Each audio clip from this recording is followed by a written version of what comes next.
시간이 되었으므로 12월 29일 향기나무 예배 공동체 주일 예배를 하나님께 올려드리겠습니다. 사도신경으로 신앙 고백하겠습니다. 나는 전능하신 아버지 하나님 천지의 창조주를 믿습니다. 나는 그의 유일하신 아들 우리 주 예수 그리스도를 믿습니다.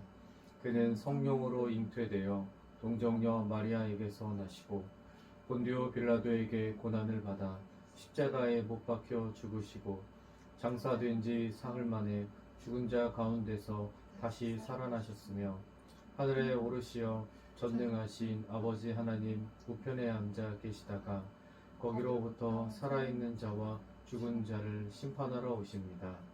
나는 성령을 믿으며 거룩한 공교회와 성도의 교제와 죄를 용서받는 것과 몸의 부활과 영생을 믿습니다. 아멘. 예배를 위해서 제가 기도하겠습니다. 살아계신 하나님, 오늘도 저희 가정에 은혜를 주시고 우리 가정에 하나님의 놀라운 계획하심이 있어 주님 앞에 나와 예배합니다. 이 시간 저희들의 마음과 정성을 받아주시고 홀로 영광 받아 주옵소서. 우리 가정이 지난 한 주간 동안 알게 모르게 지은 죄들이 있습니다.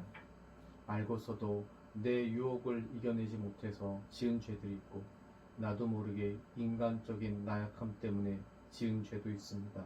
주님 용서하여 주옵소서. 우리가 더 말씀으로 깨어서 죄를 짓지 않도록 힘을 주시고 혹시 죄를 짓더라도 바로 해결할 수 있는 힘과 지혜를 주옵소서. 그리하여서 주님께 죄짓는 삶이 아니라 주님께 영광을 올려드리는 삶, 주님의 나라와 영광을 위하여서 저희들이 자리에서 사명을 다할 수 있는 우리 가정이 될 수 있도록 인도하여 주옵소서. 이 시간 말씀을 듣습니다.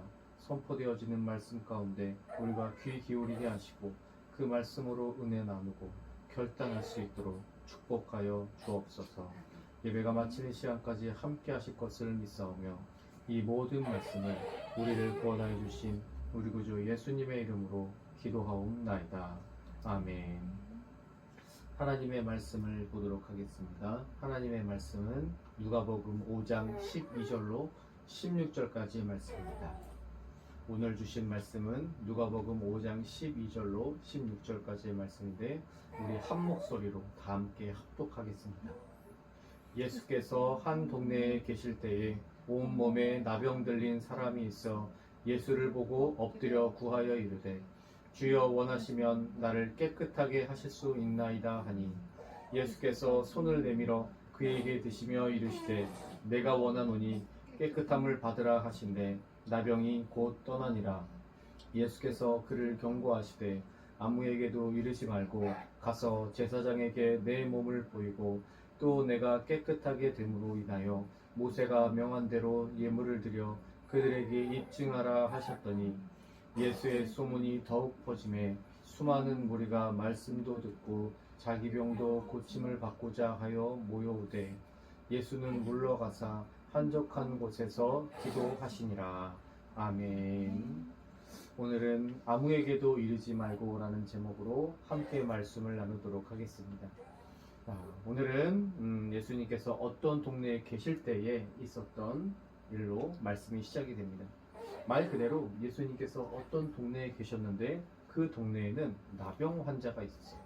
나병 환자. 오늘날의 말로 하면 한센병이죠. 이 나병 환자는요, 그때 당시에 마을, 그 사회에서, 그 커뮤니티에서 완전히 추방됐습니다.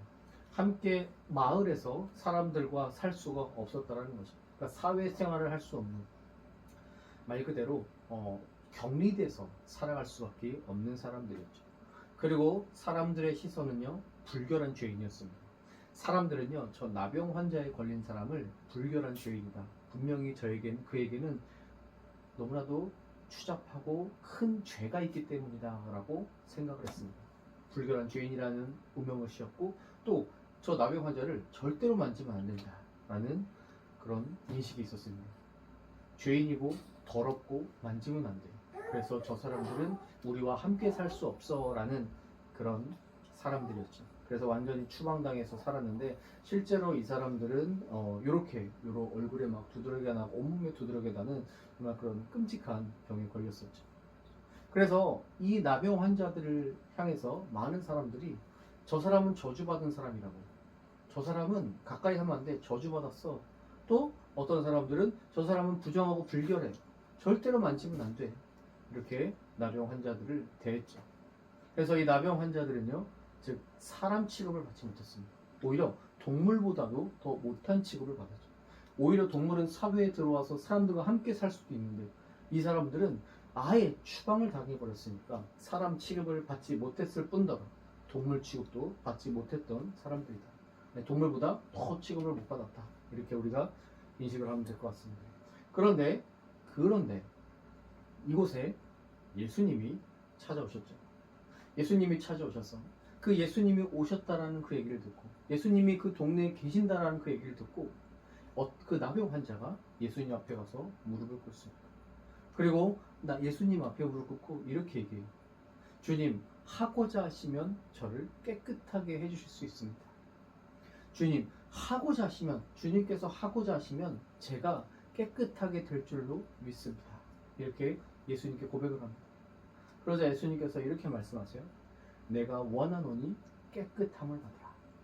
나병 환자에게 향해서 네가 깨끗해질 거야 라고 말씀하신 거죠. 예수님께서 말씀하시자 이 나병 환자가 어떻게 됐을까요? 자기에게 있던 그 나병이 완전히 깨끗하게 치료가 됩니다. 회복이 됐어요. 이제 이 사람은 나병 환자가 아닙니다. 그래서 예수님께서 이제 그에게 이렇게 얘기해요. 이 일을 아무에게도 말하지 말아라. 이 일을 아무에게도 말하지 말고, 이 일이 뭐예요? 바로 예수님이 나병 환자를 고쳐주신 그 일이죠. 아무에게도 얘기하지 말고 제사장에게 가서 내 몸을 보여주어라. 이렇게 얘기하죠.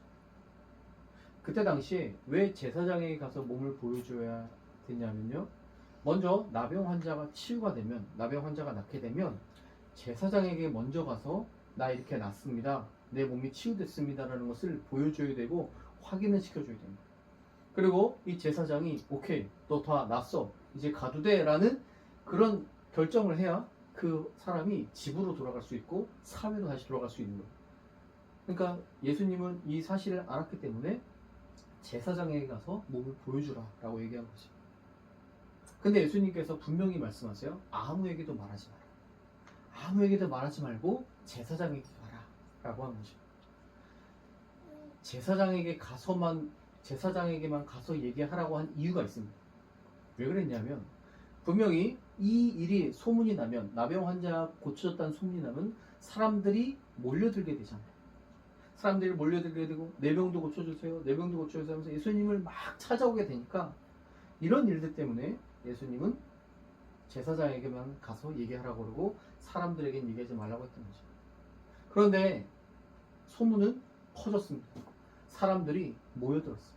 결국 사람들이 계속 모여들어서 예수님은 많은 사람들과 이제 만나게 될 수밖에 없었던 거죠. 예수님 이걸 원치 않으셨죠. 이렇게 사람들이 모이는 걸 원치 않으셨기 때문에 그곳을 떠나서 예수님은 한적한 곳으로 가서 기도에 전념하셨습니다. 기도하셨어요. 그런데 예수님께서 그 나병 환자에게 아무에게도 말하지 말아라, 이르지 말라라고 하신 이유는 바로 여기 있습니다.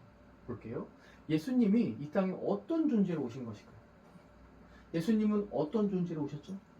예수님은요, 바로 메시아가 오셨죠. 메시아. 우리를 구원하기 위해서, 우리를 구원해 주시기 위해서 예수님은 메시아가 오신 분이죠. 예수님은 이 땅에 많은 사람들을 고치기도 하셨고요, 많은 사람 말씀을 가르치기도 하셨고, 근데 예수님은 단지 병을 고치기 위해서 오신 것이 아니죠. 예수님은 사람들에게 인기를 끌려고 온 게 아니죠. 사람들을 끌고 다니면서 사람들에게 유명세를 떨고 그렇게 높아지려고 온 게 아니잖아요. 그래서 예수님은 아무에게도 말하지 말라라고 하신 겁니다. 그렇게 될까봐. 사람들이 나를 병 고쳐주는 사람, 소원 들어주는 사람, 이렇게 인식을 하고 나를 따라가니까, 그렇게 본인이 막 그렇게 인간적인 유명세를 떨게 될까봐 예수님은 아무에게도 말하지 말라라고 말씀하신 겁니다. 그래서 이 얘기를 하지 말고 제사장에게만 가라 라고 얘기하신 거죠. 이 아무에게도 말하지 말라, 이 말씀은요, 결국 예수님 자신이 메시아임을 더 확실하게 하기 위해서, 자신이 메시아임을 더 확실하게 드러내시기 위해서 그렇게 말씀하신 거예요. 나는 유명해지려고 온 게 아니야. 나는 유명세를 타려고 온 게 아니야. 병 고쳐주는 사람, 소원 들어주는 사람, 그런 사람으로 온 게 아니라 나는 메시아로 왔다라는 것을 더 확실하게 하시기 위해서 아무에게도 말하지 말라라고 하십니다. 많은 사람들이요, 예수님을 믿는 많은 사람들이 우리 그리스도 교회에서도요, 예수님을 어떻게 생각하고 있는지 가지각색일 겁니다. 실제로 많은 사람들이 예수님을 메시아로 생각하기보다 예수님을 이렇게 슈퍼맨 같은 존재로 생각하기도 해요. 예수님은 슈퍼맨 같아. 천하무적이야. 예수님은 놀라운 능력이 있어. 마치 이런 인물로만 여기는 분들도 있고, 또 어떤 분은요, 좀 극단적으로 얘기하면 예수님을 램프의 진이로 생각하는 사람들도 있습니다. 소원 들어주는, 기도하면 소원 들어줘야 되죠. 내가 이렇게 했으니까 소원 들어주세요. 취직시켜주세요. 좋은 사람과 결혼시켜주세요. 돈 많이 벌게 해주세요. 이렇게 소원 들어주는 분으로 생각하면서 무속신앙에 빠져서 있는 그런 분들도 있을 수도 있습니다. 하지만 우리는 분명히 기억해야 되죠. 예수님은 그런 분이 아니라는 것. 예수님은 우리를 구원하시기 위해서 오신 메시아라는 사실. 우리는 그 사실을 분명히 알아야 됩니다. 예수님이 이 땅 가운데 인기를 끌기 위해서, 유명세를 타기 위해서, 소원 들어주기 위해서 오신 분이 아니라 바로 우리를 위해서 죽으시고 우리를 위해서 다시 살아나셔서 우리를 구원하시기 위해서 오신 분이라는 것을 우리는 알아야 됩니다. 우리 가정이 믿는 예수님은 바로 그런 분이어야 합니다. 여러분, 그렇다면 우리는 이 질문 앞에서 확실하게 대답할 수 있어야 됩니다. 예수님은 어떤 분인가요? 예수님은 슈퍼맨 같은 분이세요? 예수님은 램프의 진이 같은 분이신가요? 아닙니다. 예수님은 우리를 구원하여 주신, 우리를 위해서 죽으시고 우리를 위해서 다시 살아나신 그 생명의 구주입니다 라는 사실을 우리는 분명히 알고 신앙생활을 해야 될 줄로 믿습니다. 그렇게 우리는 그런 예수님을 믿기에 무속신앙에 빠지지 않는 가정이 되기를 주님의 이름으로 축복합니다. 무속신앙이 아니라 정말 우리가 하나님께, 그 예수님께 신령과 진정으로 예배하는 가정, 우리 가정에 어떤 일이 있을지라도 그것을 신뢰하고 그 하나님의 주권, 그 예수님의 주권을 믿고 주님, 우리가 이 상황을 받아들입니다. 그리고 주님께 우리가 예배하며 나아가겠습니다. 이렇게 믿음을 가지고 고백하는 우리 가정이 되기를 주님의 이름으로 축복합니다. 예수님은 메시아로 오셨지 우리에게 소원을 들어주기 위해서 오신 분이 아니죠. 그렇기에 우리가 이제 하나님을 믿는, 그 예수님을 믿는 시각과 마음이 완전히 달라져야죠. 어떤 상황에서도 하나님의 주권을 믿고 예수님의 주권을 믿으면서 그 살아계신 하나님을 믿으면서 이 시대를 당당하게 신앙생활 해나가는 우리 가정이 되기를 주님의 이름으로 축복합니다. 기도하겠습니다. 살아계신 하나님, 감사를 드립니다. 오늘 우리 가정 가운데 귀한 말씀 주시고 예수님은 슈퍼맨이 아니라 램프의 진이가 아니라 메시아로 오신 분이라는 것을, 우리를 구원하시기 위해서 오신 분이라는 것을 우리 가정이 확실하게 알게 되었습니다. 그 사실을 기억하며 우리 가정이 더 예수님을 믿는 믿음, 하나님을 믿는 믿음 더욱더 굳건하여 줄 수 있도록 인도하여 주옵소서. 어떤 상황에서도 하나님의 주권을 믿으면서 우리가 말씀과 기도에 집중하면서 이 시대를 살아갈 수 있도록 주님 축복하여 주옵소서.